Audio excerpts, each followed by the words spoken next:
Hey everyone, it's Fitz with the Postgame Walk Talk. It won't be long.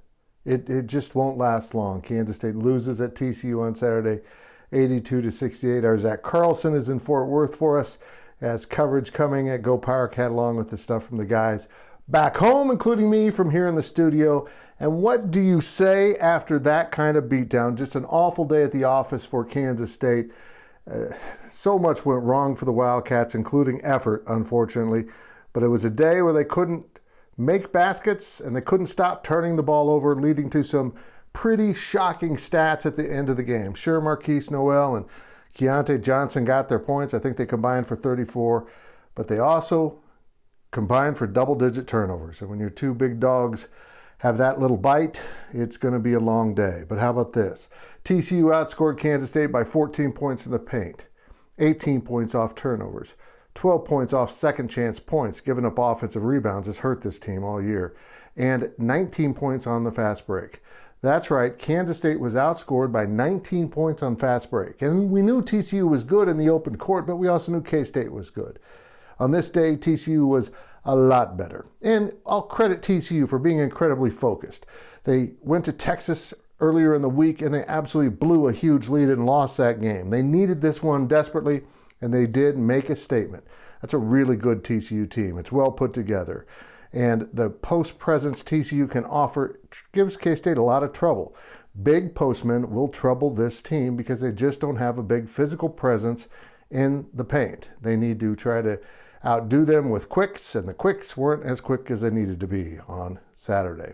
But really this DD, I don't want it to be a woe is me. I don't think it was an opportunity where K-State had to set the table big for Tuesday night, and that's all they were thinking about, and they got ahead of themselves. I just think it was a bad night against a good team, and that's going to happen once in a while in this conference. Nobody thought the Wildcats would go unbeaten, certainly not me, and there they go. They're 4-1 now, second loss of the season.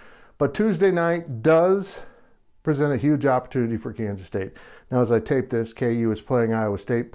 I haven't even looked at the score yet. In fact, I'm going to go down and grab a beer and watch the game with some friends. But I'm looking forward to Tuesday. And Jerome Tang was asked after the game by Wyatt Thompson on Postgame Radio, how do you get past this? How do you move on? And here's his quote, and thank you for D. Scott Fritchen for tweeting it out and typing it up because I heard it. And I was going to go have to find it, but D got it for me. It's back in terms of their confidence. We're fine. We got an older team and a great staff. We're going to flip the page. There's no sulking or anything going on. We got beat by a ranked opponent on the road. We'll get better as a staff and team. And also, when Jerome Tang sat down at Postgame Radio, he made it very clear that TCU's coaches did a lot better job preparing their team than the Kansas State coaches did. He put all the blame on the coaches, absorbed it all, said we have to do better as a staff and get our team better prepared. It was just one of those games where things didn't go right, and everything seemed to go right for TCU.